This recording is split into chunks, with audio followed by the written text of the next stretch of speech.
Oh, this is Haley, and you are watching, listening, however you're coming to me here, uh, to the the witch's lair. Welcome back. Hi, hello, how are you? Right now, the moon is in Taurus. We're in Cancer season. The moon's in Taurus. We're creeping up on a new moon in Cancer. And it's going to be during the end part of the Cancer season while Mercury is in retrograde in Cancer. And I find that very fun as somebody who is a Cancer with her sun in Cancer and her Mercury in Cancer. And they're in the 12th house. So having a Cancer Mercury right now, it started with the full moon in Capricorn, which definitely tells you to like look at your emotional foundations. But you know, with the retrograde for me, it definitely made me look at my own emotional expression of how I prioritize communicating, and what that looks like, and not just consuming things just to consume it versus just actually addressing it. So that was fun. Love that for me. Uh, but yeah, so moons in Taurus. And I thought that, coming back, I will be doing an episode on Cancer next, but I'm trying to not make it just all astrology in here as much as I love it and I'll never stop loving it. There is just so much more to the craft than just astrology. And I want to make sure that I'm sharing those parts of me. And when I was reflecting on this episode, I was thinking to myself, like, what's something that we need to yap about? And when I started mentoring, and to this day, this is still very much my requirement, is that when you start the craft, the first thing that you need to do, the most like foundational part of the craft, I feel, is protection. It's knowing your energy and protection. Because I feel like as divine beings with such bright light, as you go through the path, you're going to constantly be working on shadow work and yourself. And as you do that, you grow and evolve, and people start to see it and they start to take from that. Whether that be just taking your time or sending evil eye your way because they don't even know it, because they're just their own wounds that they're not processing. Because a lot of people do not do shadow work. The muggles, as I say it, they don't do shadow work. Oftentimes they don't reflect at all. There's many people who are muggles who do reflect. I'm not saying that they don't. I'm just saying it's a common trend. And I think if you're a muggle and you try to discredit that, I think that you're not really being unbiased with the situation and really looking at people. Um, and a lot of negative energy can be sent um, subconsciously. They didn't mean it. They just felt how they felt because somebody somewhere in their life was just, mean to them. So, but I can really get into that part, but that's not what this is. Today, we're going to be going over, what is protection and warding before witch talk, before the craze, before the internet. Because, I think stepping into the most foundational part of the craft, which is protection and warding, I want to go deeper than what the internet has. Its versions of what protection magic is. Before witch talk and Pinterest spell jars and AI started giving out the same rosemary, black salt, black tourmaline spell. People, before all of that internet access and ritual that was provided, which I'm not discrediting it. I've taken away from it too.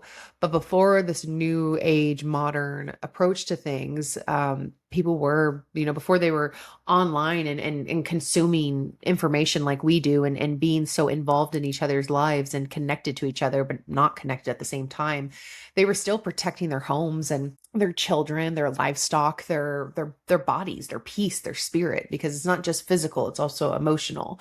And I always tell my new witchlings, I'm like, because often, again, with the online craze and the witch talk and the Pinterest boards, a lot of people get slammed with that performative presence in the spiritual community, and that looks very, very expensive because they have all the pretty aesthetic and catch your eye videos and blown up trinkets and this, that, and the other.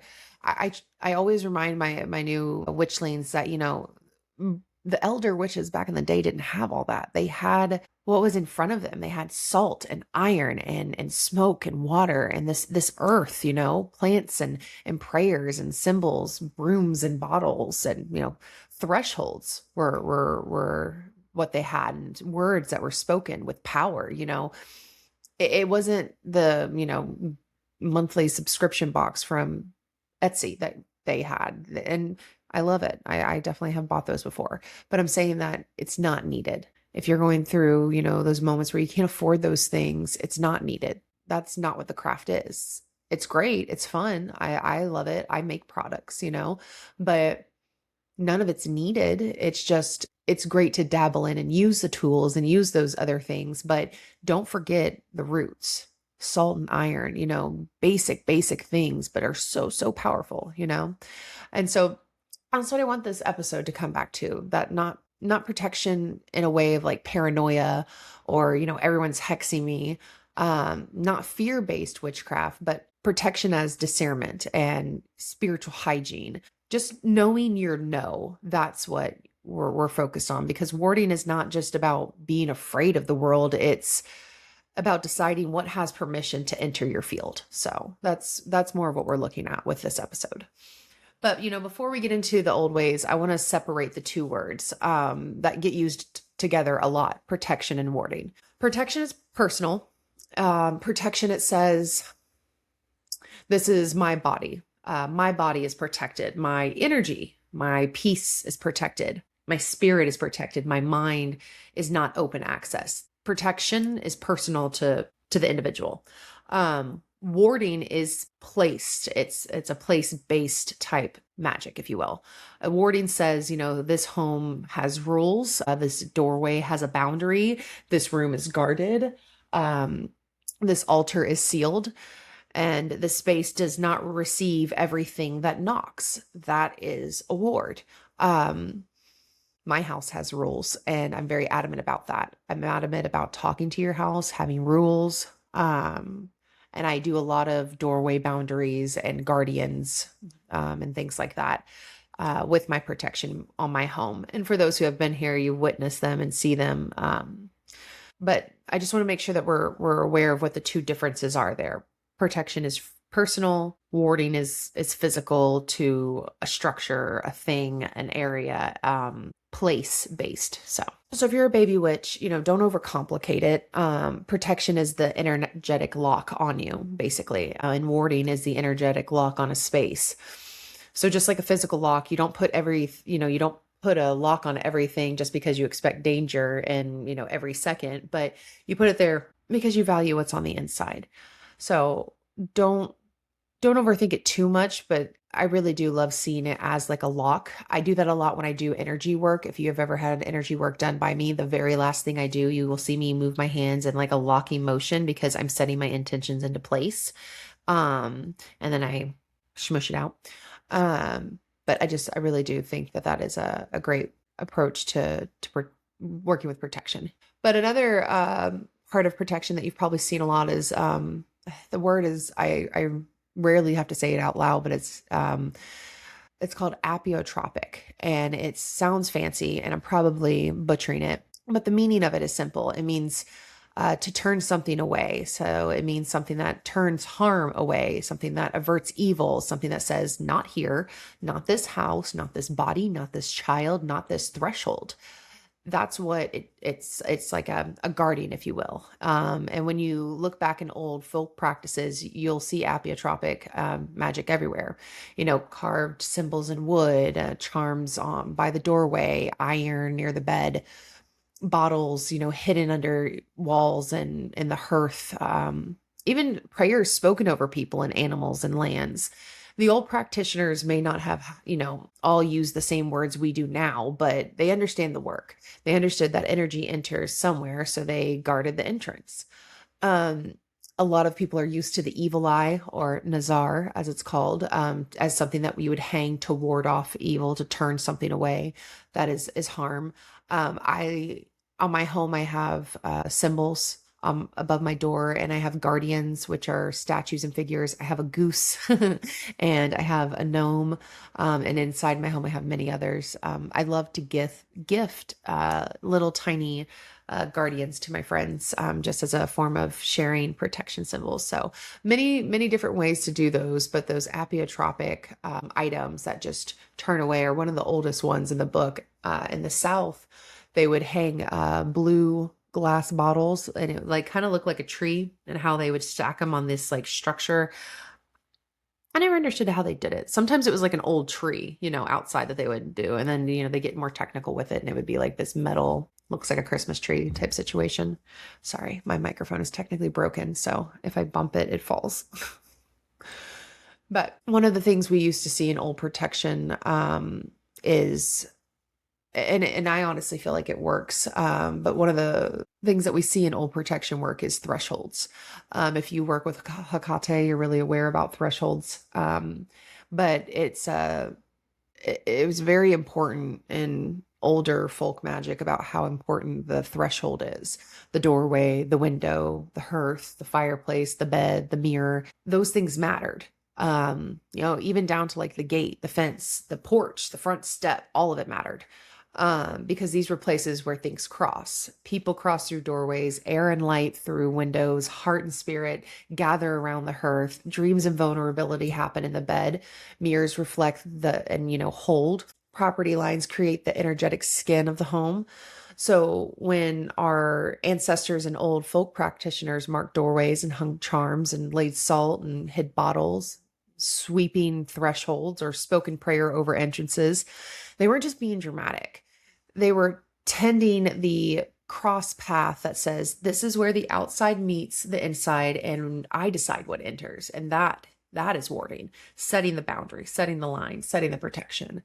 And I feel that's very important. I feel it's very important to talk to your house, put your hands on it, whisper to it, speak to it, cherish it, and be grateful for it. I feel it's really important. And I feel like our ancestors really understood that. But one of the, older practices that I loved studying when I first got into the craft was learning about the different types of witch marks. So they're not always flashy and out in the open, because they're sometimes carved in wood and into stone, and near the fireplace or a door or a window, even a beam, if they can reach it. Because I love it, because I feel like it reminds us that protection doesn't always have to be seen to be powerful. The ward is hidden, the charm is tucked away, the symbol is behind the door, prayer is spoken into the wall. It's something just very deeply beautiful about people carving protection into the bones of their home that I just find very powerful. Because a home protection that's written into the body and is just very powerful to me. For modern witches, I just want to say, like, when I talk about this, I want to make sure that we're not losing our security deposits for our rental properties that we're staying in, just because we're carving symbols into walls and doors and things and such. For me personally, when I was in a rental before, I used chalk. And it doesn't have to be chalk. It can be, oil, drawing, things with oil on your fingers, or, doing a protection symbol with salt water, moon water, Florida water, just dipping a few fingers and tracing them, and just putting your hands over them. You don't have to carve into everything. You can even write, a blessing on paper and then just tuck it, into something, whether it be like around the door frame, if it's a loose board, or, underneath a floor mat. You can, lift up the mat and put it under there, things like that, even just placing like a little charm bag by a window. There's just so many options that you can do that doesn't require carvings. I love it. It's really cool. I'll do it if I ever build it in my house, but it's not necessary. So you can create protection that's quiet and hidden, but still powerful. Because the old ways remind us that a ward does not need to perform for anyone. It only needs to be held. So the one thing, though, that I think a lot of new witchlings love to learn about is the witches' bottles.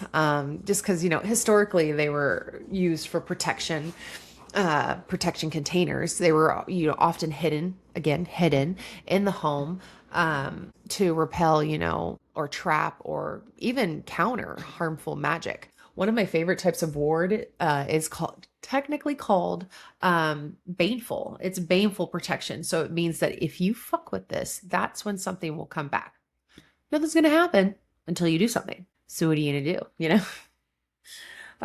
And so I really do love a good jar. I really do. But historically, some of them used ingredients that modern baby witches may not be ready for: pins and nails, thorns and hair, nail clippings and urine and other bodily fluids. But I just want you to understand that we do not need to copy every historical ingredient to learn from magical technology. So it's the pattern is what matters. There's just a lot of things that you can use in your jars, and you don't have to use feces and things like that because they really are. They can get really funky.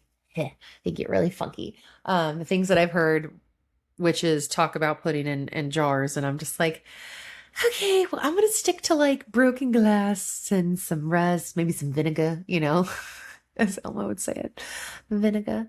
But it's a pattern that matters. A witch's bottle says contain the harm, trap the harm, pierce the harm, confuse it, seal it, hide the working. It's just it's logic. So if you're making a modern protective bottle, you might use salt and pepper, rosemary, small nail, a written sigil, protection herbs, wax to seal it.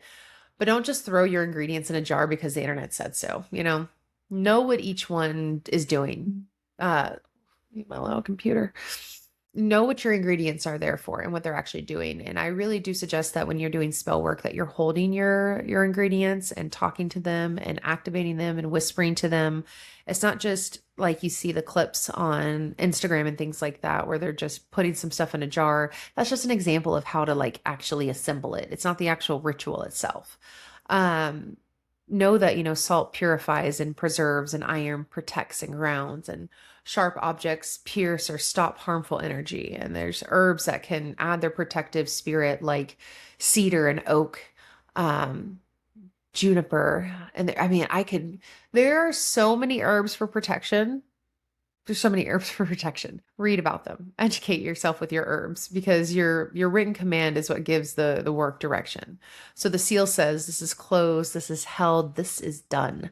And then you place it, where it belongs, near a doorway, under a sink, cabinet, in a closet, near the front step, somewhere it can guard without needing attention from every visitor that walks in. Because that's, old protection. It's not always aesthetic.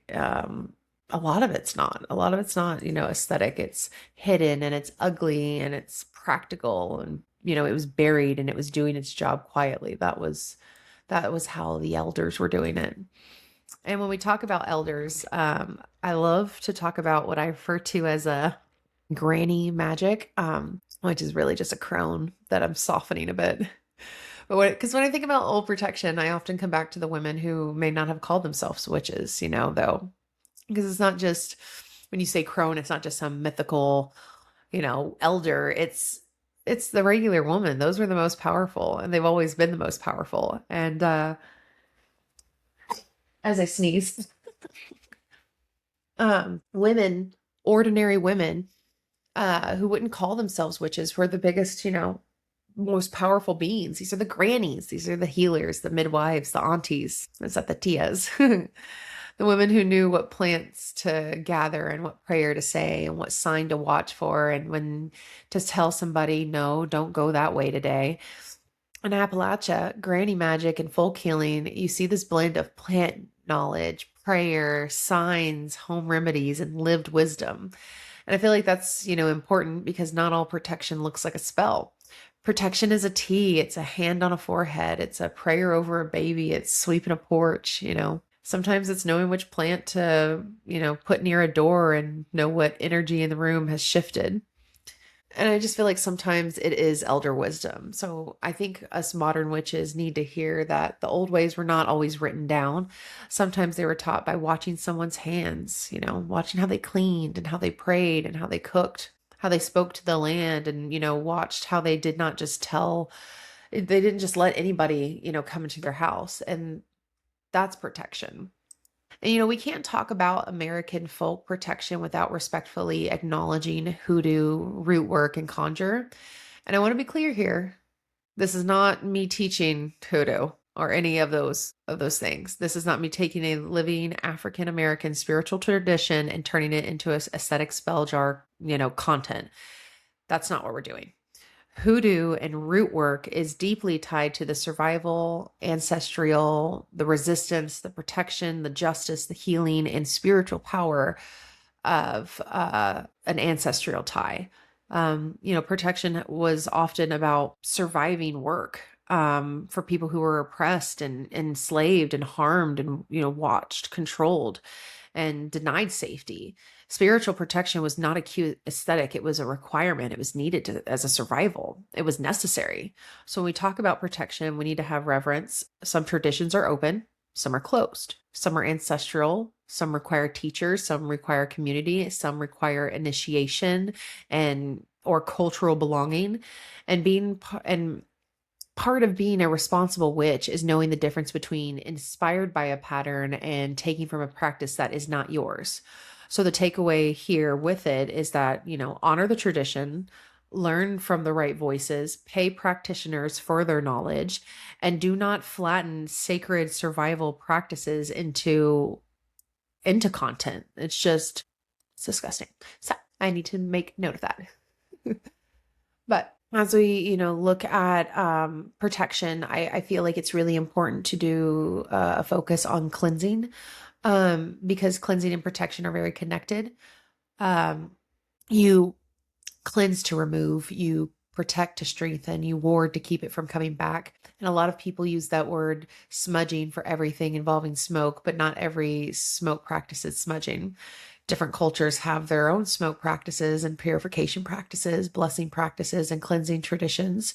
So you need to be very aware of the terminology that you're using for your own. Because going back again to the hoodoo and root work conjuring, using the term smudging is native. It's Native American. It's a cultural practice that they do. It's a ritual. It's unique. It's not just walking around with an herb bundle. So when you're in your home, you are cleansing your home with herb smoke. You're not smudging. It's different. So we just need to be very aware of that. And that gives you the opportunity to research your own culture, find out what they did to cleanse spaces, because every single one of them had it. I mean, Scottish folk practice would use the word seining, which is connected to like blessing and purification and removing harmful influences. So like, I just think it's so important to see that smoke is not the only way. There's so many different options with cleansing, but when you are doing it, just make sure that you're recognizing who you are and what lane you're in, because smoke isn't the only way. You can cleanse with so many things. My favorite is sounds, so sound and bells. But you can cleanse with water and sweeping and prayer and breath, your voice. You can cleanse with singing bowls and tuning forks, your hands, your words, your presence. The tool matters, but the command matters too. So, because, smoke without direction is just smoke, and sound without intention is just sound. Water without command is just water. But when the witch gives it purpose, that's when it becomes the work. And as we look more at the modern life of protection, we can't talk about protection without talking about attention.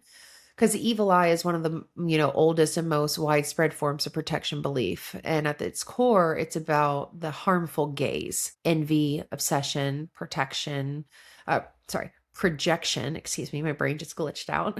So envy, obsession, projection, unwanted attention, the feeling of too many eyes on something that is still soft. I know we live in a world where we encourage to share everything, post the relationship and the house and the pregnancy and the money and the win that you had, your altar, your spell, your grief, the glow up, but the old wisdom says not every blessing needs to be an audience. Sometimes protection is privacy. Sometimes protection is letting something grow roots before the world gets to see it. I'm in a relationship and it's new, and the ex is, feeling a certain way about me, as any human being would. And I went through and I found them and I blocked them because I was really worried about the harmful gaze. I found out that the person had been staring at my photo when I did block them. The next day they had brought it up and they said that, they had been staring at my photo for some time, or my page sometime. And I knew they were because it got brought up in conversation.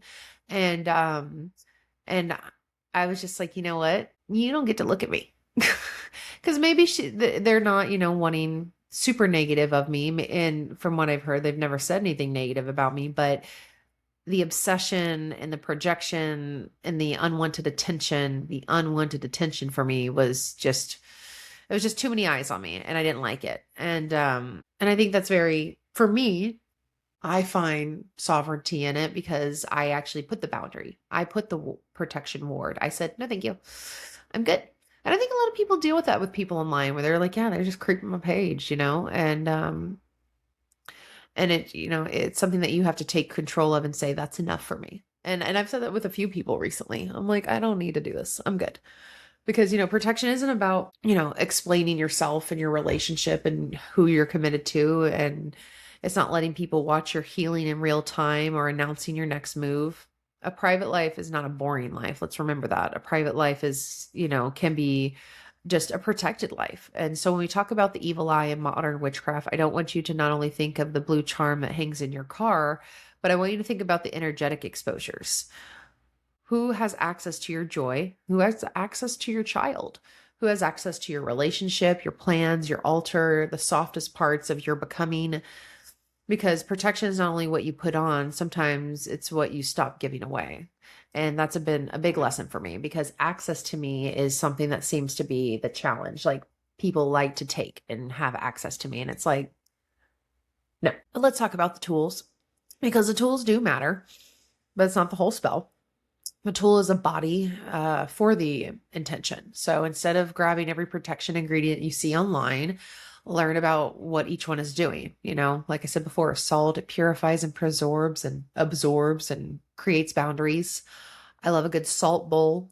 Take a bowl, put salt in it, and place things in it like juniper berries, black tourmaline, cloves, cinnamon. I use cinnamon more for protection than I do prosperity. I feel like cinnamon got really popular on WitchTok, and because in my studies before it was always basil. We always use basil for money. But look into those things of what they mean and adding them into the bowl. Iron, add that in there because it grounds and strengthens. Cleanse it with smoke and use it to burn incense in it because it carries away, it shifts the atmosphere. You can use other things outside of just the salt bowl and salt lines and things like that. I like to wash my doors and windows with moon water, with blessed water that has, oils in it and Florida water in it and things like that. Bells and sounds have always been a great tool that I like to use first. I'll do sound and then smoke. It breaks up the stagnant energy and it cuts through the subconscious and goes straight to the source. Brooms are great because they're sweeping more than dirt. They're moving energy. I don't know if you've ever messed with a floor salt herb pour where you pour salt and herbs on the ground and then you sweep it up and sweep everything out. Mirrors are actually often used to reflect and redirect. A lot of people will put mirrors by their front door to just deflect and reflect back, redirect things. One of my favorite ones that I gift out to my friends, and if you went to retreat last year, you probably got one for me because we were all hanging out and I kept making them, but was using knot magic because it binds and holds and secures intention.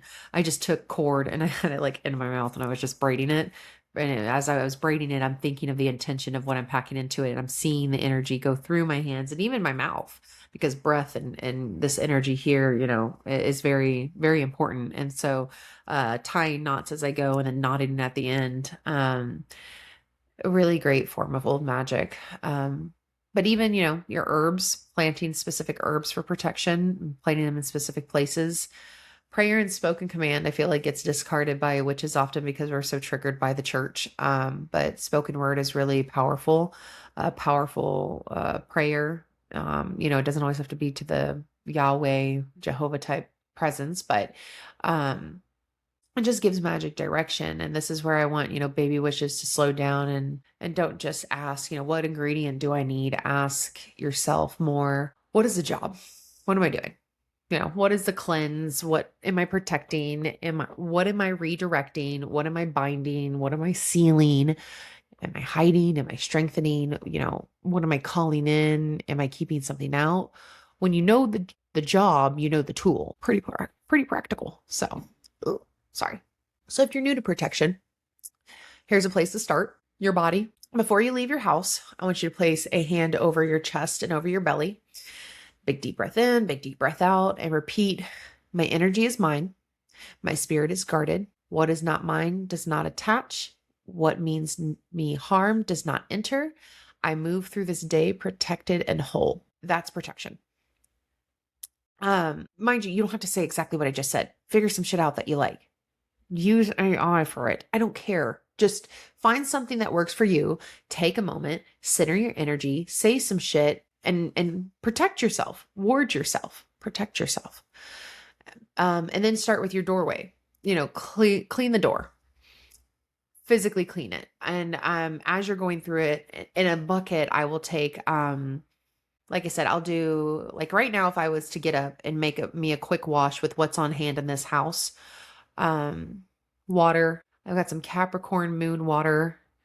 I would pour that in there because Capricorn is grounding. Saturn, it's a daddy energy. It's very protective. Um, what herbs do I have right now? I'm trying to think. I have white willow bark. I would put that in there. Nettle. I would put that in there. My friend Melissa, I have her Florida water. I would pour some of that in there. Little bloop, bloop. Essential oils such as I couldn't do cinnamon because I have cats, but it's a front door, so I could do cinnamon if I wanted to, but I don't think I would. Few drops of clove, few drops of tea tree, and then I might find a flower in there. I think I have cornflower right now, and it's very red, which is the fire element, so I like that. Powerful. And I would put that in there with a little bit of soap, a little bit of Dawn, or what is that? Dr. Bronner's, whatever. Be hippie with it. Dawn works, all right. But when you go wipe your door down, when you cleanse your house, wiping your door down, that would be a great way to work with just something physical. Because spiritual work and physical work are not separate. So wipe down the door frame and then sweep your porch, or sweep your porch and then do your door frame. I don't know, but do these things. Trace symbols, like sigils and crosses and pinnacles and protective symbols that align with your path. Like for me, I have both regular witches marks like pentacles around my doors, and then I also have Norse Elder Futhark runes at the top, because that's something that's personal to me. I started out Norse based. I'm more eclectic with a lot of the goddesses I work with, but I still go back to Norse. There's something about it being my home, and I say that on ancestral terms, I assume. But when you're doing this, you can say things like, as you're drawing them, you can just do as if you were cleansing the house. Only peace may enter here. You're probably hearing my cats. Only peace may enter here. Only love may enter here. Only truth may enter here. All harm is turned away. This home is protected. And put your hands over it and think about it. Talk to your house. Ask it to be with you, to protect you, to keep y'all safe. Because that's warding. It starts with your bed. It starts with the physical things that you're in. So, you have your door and your front porch and your bed, because sleep is vulnerable. And there you can place protective charms near your bed. Pray over your pillow. Place an herb in a sachet and tuck it into your pillowcase. Ring bells in the corner of your room. And it's the same way of saying, I don't know if you can see my cat. Yeah, you totally can. Beatrice. She makes her features when she can. You see her little tail? Yeah, she's wonderful. Anyways, but that's warding. But when you're doing these cleanses, saying things like, referring to your bed again, because I got distracted by my cat. As I sleep, my spirit is guarded. My dreams are protected. My body is safe. Nothing may enter this space without permission. And then start looking at even protecting your online energy. Before you post, ask, is this ready to be seen? Is this mine to share? Am I sharing from joy or needing validation? Does this blessing have roots yet? Because just thinking about those things is protection too. See my cat. The witch's layer. So perfect. I think it's really important to look at your protection online, and not just like in the way of like, oh, I have kids and I cover my kids' faces. Love that. But there's so much more of just like, are we ready to really share this? Because, when you look at all these things that are protection, you also need to look at what's not protection. Protection is not, assuming that everyone is going to hex you. It's not living in fear. It's not blaming every bad day on a spiritual attack. It's not protection is not replacing therapy, medications, locks, cameras, legal help. Boundaries are just common sense. Using these protection charms doesn't replace that. It's not, sealing. Protection is not stealing from close practices. It's not making one spell jar and letting everyone walk all over you, because you have to make the spell and then you have to follow up with the work. Very important. Because let me say this clearly, a ward on your door means nothing if you keep inviting chaos into the living room. And that's something that I feel like I've had a few conversations before with spiritualists, and we're going in this loop, and it's just constant. And it's like, you can't put the protection on the door and put the protection on yourself, and then still let people talk shit to you. Like, you have to be able to stand up and say no. Because no is a sentence, no is a word, no is a protection, no is enough. No. A protection necklace means nothing if you keep handing your energy to people who drain you. And a spell jar means nothing if you refuse to say no, because it's supposed to do that. Your protection necklace literally means, oh, okay, well, I want to be protected from people's energy. Then we don't go around those people. We don't feel the need to. We're not going to. We have to be the one to say no. Boundary, boundary, boundary, boundary. Because that's what magic is. It supports the boundary. It doesn't replace it. The candle supports the work. It does not do the work for you, because the strongest ward is still a witch who means what what they say. They mean it. And that's where the power is. So, as I close this episode, I want you to remember this. The old ways were not always pretty. They were practical. They were salt at the door, iron and air the bed, smoke through the room, a bottle hidden in the wall, a prayer over a child, a broom in a threshold, a symbol carved where no one could see it, hand on the heart, a whisper command, a home that knew what was allowed inside. Because protection is not fear, protection is devotion. It's what we tend to, it's what's sacred, it's how we honor the body, and it's how we guard the home, it's how we respect our peace. It's how we tell the unseen world this space is loved, this space is guarded, this spirit is not open access. And above all else, I want you to remember that, warding is not about being afraid of the world. It's about deciding what has permission to enter your field. So until next time, may the sun guide you and the earth ground you.